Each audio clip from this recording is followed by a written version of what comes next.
Okay, everybody. Again, the holiday is over. I've gotten that five-part video series out on how to fix an abusive instructor, and now I'm ready to do battle. So, Jordan Berg, you said you're having trouble replying to my video. No, you're not, because you actually replied with a rhetorical device, and it's a manipulative device that I'm familiar with. I think on anybody else this would have worked, but don't underestimate me. I have a bachelor's and a master's degree in communication, a year of PhD study in it. I'm familiar with rhetorical devices. I've studied NLP, hypnosis, so I'm kind of able to recognize what you're doing. And you led with, well, you know, you're just rehashing old stuff. If you want to be the kind of person that rehashes things, go right on ahead. And so the word rehash, it's undefined, but it sounds very pejorative. It sounds like, you know, some kind of weird way of taking leftovers and recooking them. You know, it doesn't sound good. It doesn't sound like a worthy thing to do. But actually, all I'm doing is remembering something, extracting knowledge from it, developing lessons from it, and an action plan. If you thought rehashing was bad, why did you study Shotokan Karate in the 80s? Because that was an idea developed around 1935 and 1936, and in the late 30s, early 40s, his son Gigo Funakoshi added high kicks, a low chamber, deeper stances, eliminated weapons training, and added elements of savate to it. So you spent a decade, maybe more, rehashing, which according to you is bad, rehashing a 1930s concept for over a decade until it became muscle memory, until it became reflex. So, no. Those who cannot, there's a saying, those who cannot remember history are doomed to repeat it. And I would also add, those who cannot learn from history are kind of dumb. It's a dumb way to live. Robert Heinlein once said of people that can't do math, and I think this is actually wrong. He said a human being who cannot do math is like a tolerable subhuman who can be taught to dress himself, not soil himself, and tie his shoes, but he'll never be a full human. I kind of think that way about people that don't learn from history. And, you know, history is interesting because books can always lie to you. They can be inaccurate. Even things like kata.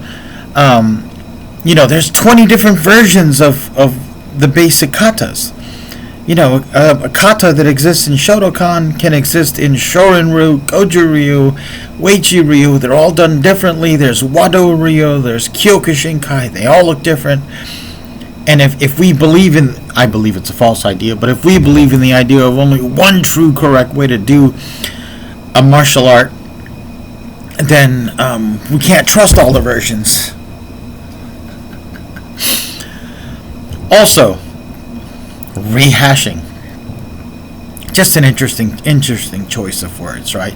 It kind of tells me you don't understand learning and human experience. While we have to learn from history, as a martial artist and as a meditator and as a human being trying to maximize your potential, we learn meditation, we learn to develop our senses, our awareness, so that we can trust our perceptions in our memory, and we can go back and look at them and develop ourselves from it. Can you imagine if you had to live like Groundhog Day, where you would forget everything, all right, and then have to relearn it every day? You'd never make any progress. Nobody would make any progress if all lessons had to be forgotten and then relearned for each situation.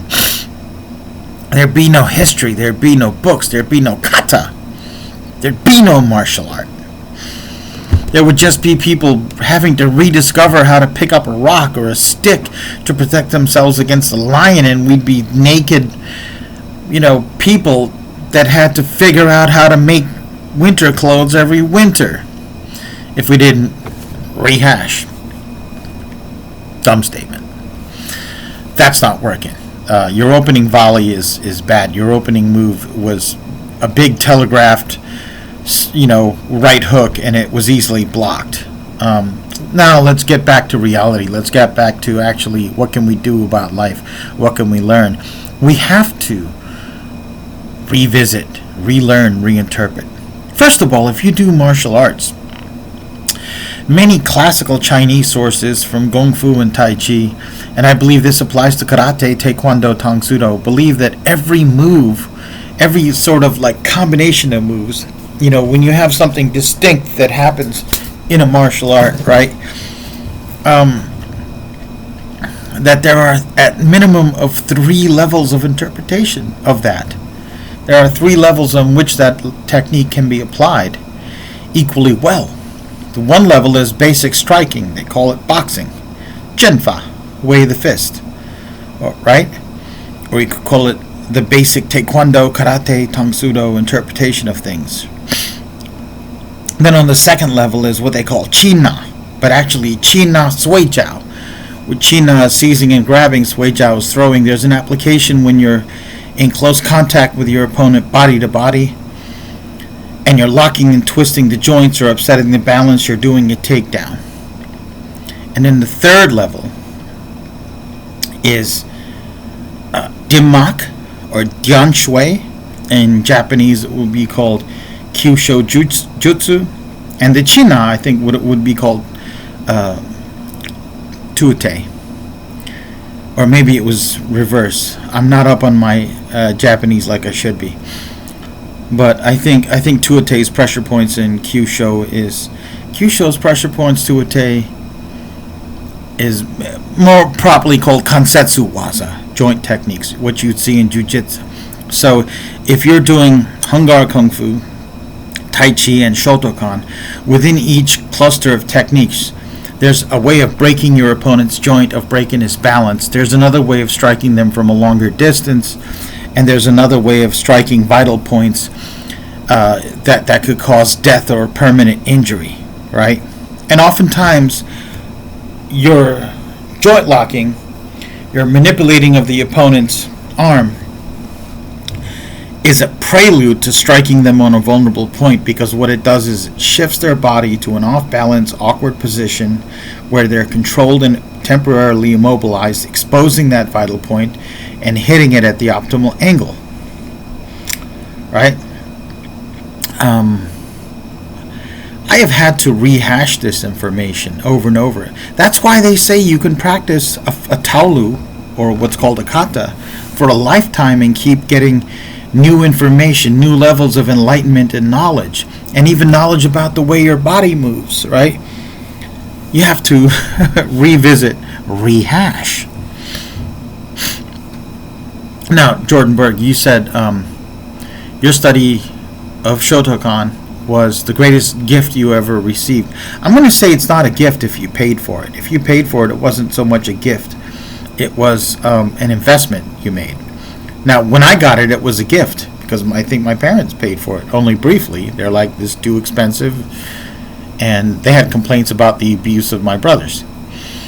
Some of which was just in-class contact, which my dad didn't understand. So, that, I'm a believer in contact and training, controlled and regulated. It was a gift in that sense. Another gift I got was I learned that even very competent, very good instructors can abuse you. That's a lesson that stayed with me. At first, because I was being abused at home by my dad and being bullied by kids, and then the martial arts was going to be my liberation, but I learned the instructor can abuse you. I had to learn to fend for myself, and that was actually a gift, in a sense. So yeah, my mileage was different than yours. It wasn't that my mileage was different. I traveled along a side road, maybe using the same vehicle, and had a crash. You said maybe your experience would have been different if you were older. For sure, bullies tend to hit weaker people. Like in the case when my brother was kicked across the room and slammed into a wall for doing something wrong without kind of being told what he was doing was wrong first. There were no audience. There was nobody around. It's always kind of foolish to leave your kid alone with other authority figures, unless you really know them, right?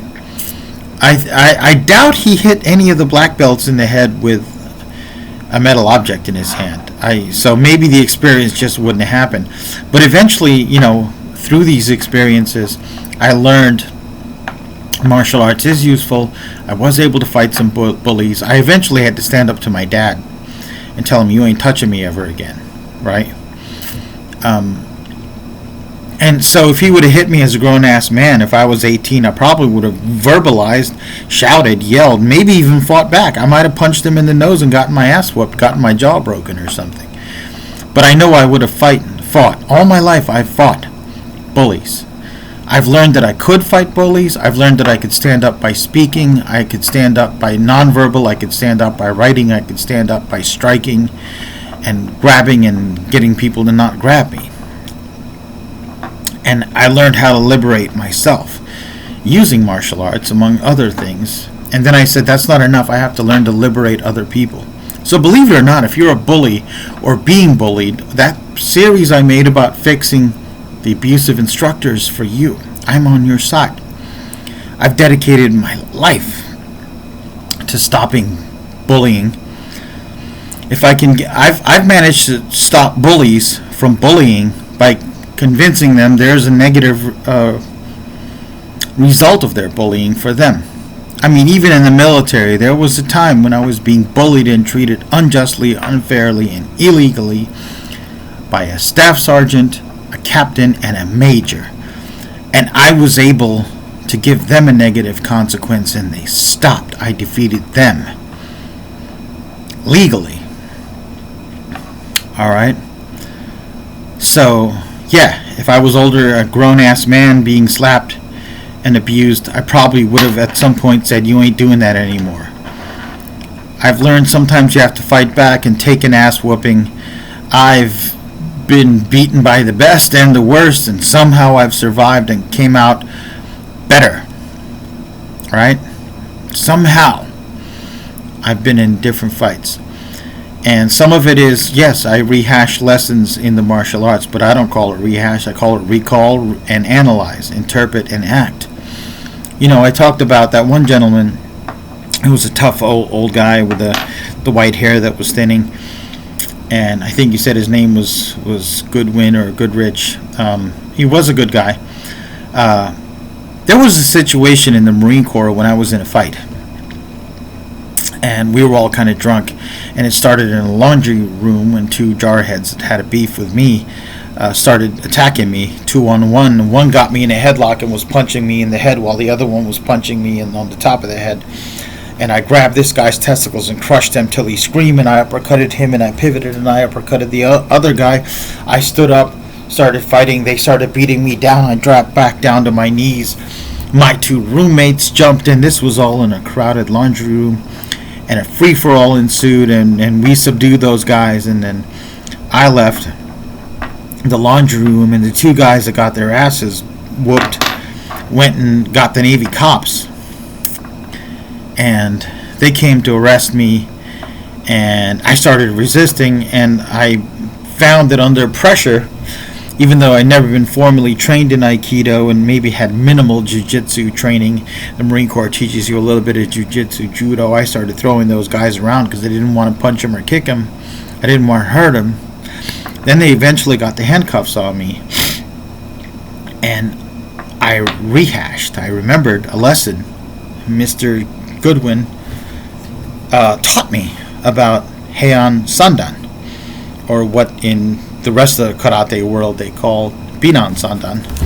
There's a technique where you're in a horse stance like this and you do this move. Jordan Berg, you'll remember it. And the first level of interpretation is block with your elbow and back fist. But actually, one level that he taught me was, if I'm like this and I have my horse stance behind my opponent's legs and I have my elbow in front, I can throw him over my stance this way, or if I have my stance in front of him and put this behind him, I can kind of hip toss him. And I've learned later in life, you can also take this and break someone's elbow. You can use that as a joint lock, what they call an overhook. There's this back fist may not be a strike to the face, but after you wrench the arm, you go back and you hit him in the spleen or liver. That's more of an Okinawan interpretation using pressure points. I've had to rehash this rehashing that you say is bad. This is how humans learn. If we didn't rehash, we'd have no books, we'd have no Bible, no Torah, no Quran, no Mechanics Illustrated, no what you call rehashing, Isaac Newton called standing on the shoulders of giants. Okay? And you said, again, in an attempt to... What happens often when we hear about people that belong to families and institutions, and they had a different experience, when they start talking about it, it makes us feel uncomfortable. And as a knee-jerk reaction, if we can't refute what they say, we try to attack their character or their motives, which is, I think, subconsciously what you're doing. And so, to trivialize it, you said, well, it's like talking about 80s sitcoms. Let's talk about 80s sitcoms. Here's an experience I had with 80s sitcoms. There was a show called A Different Strokes. You may remember it.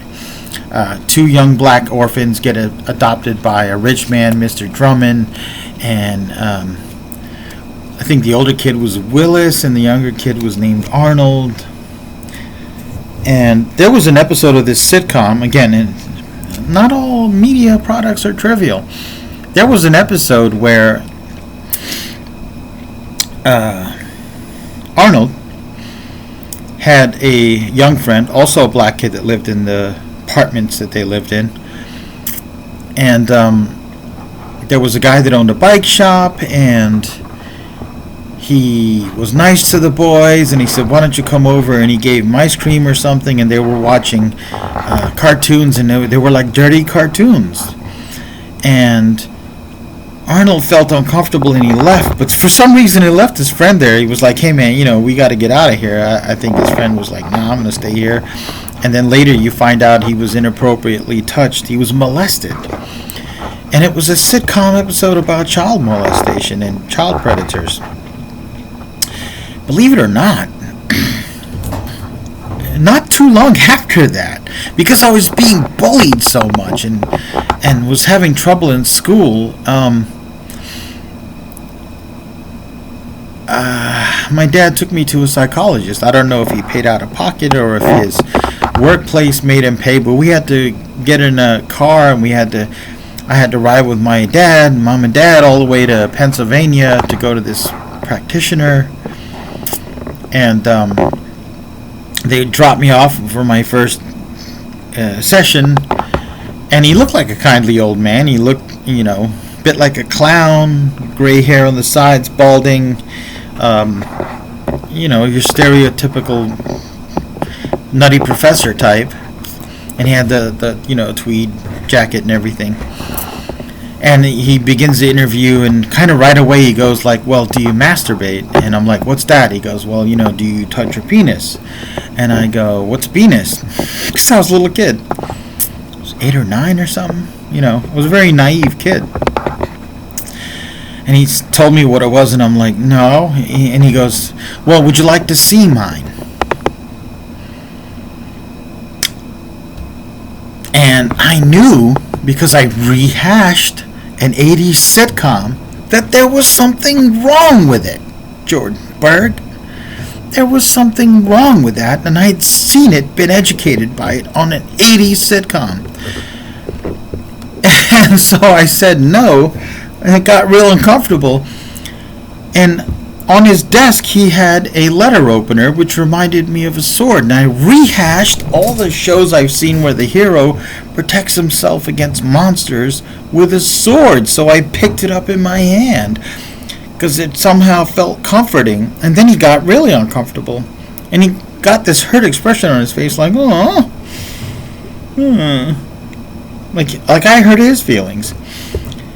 And I kind of squatted in that chair like a frog, and because I was a little kid, and I had this thing in my hand, and I just figured, well, if he comes at me, I rehash the memory of heroes defending themselves with swords. I'm like, I guess I'll stick it in his eye.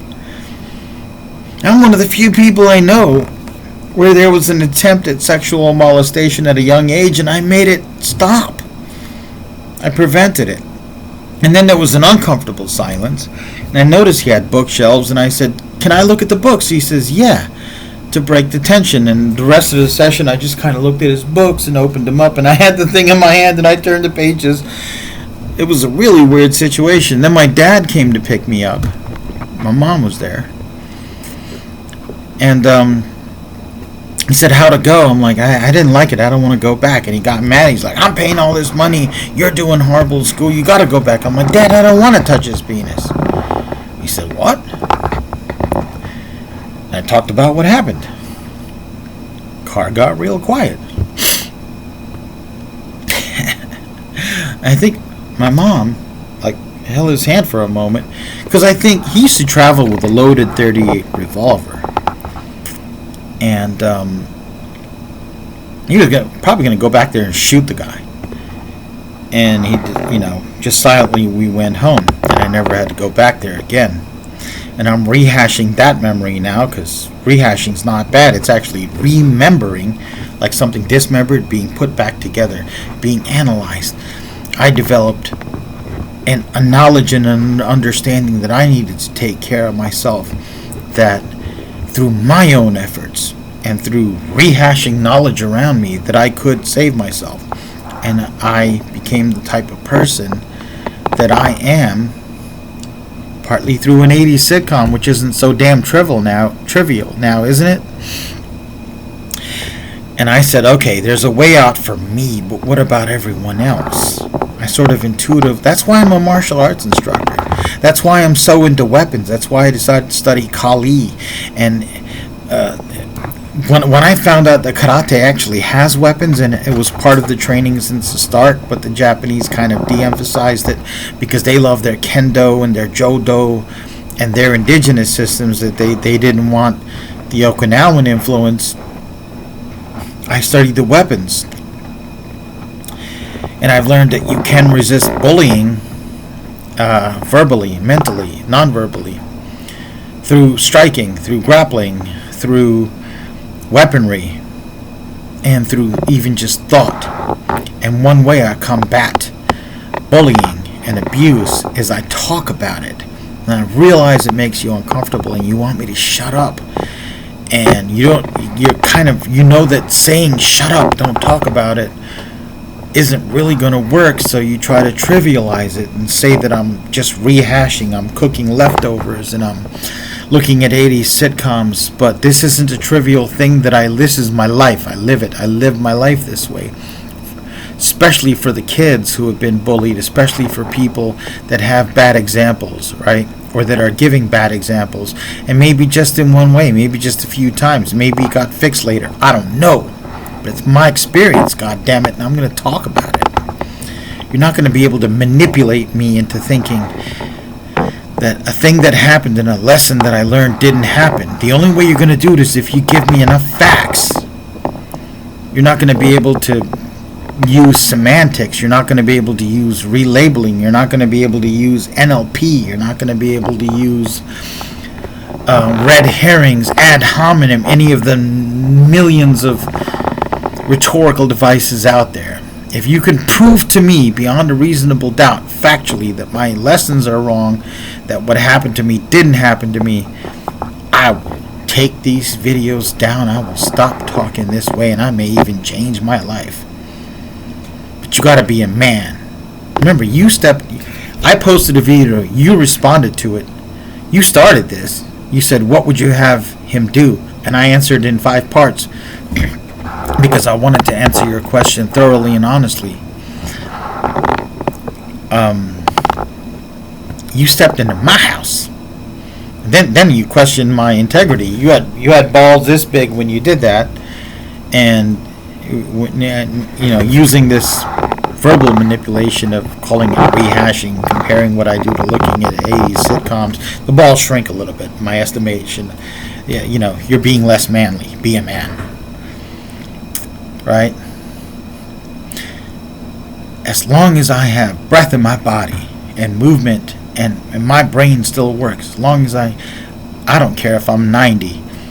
If I feel like someone's being a bully, I'll walk in front of him or her, even if it means that's going to be my last day on earth. Even if you torture me or put a gun to my head. Even if you torture me into submission and I submit, at some point I'm going to rebel again until you kill me. Because that's who I am. Alright? Rehash that.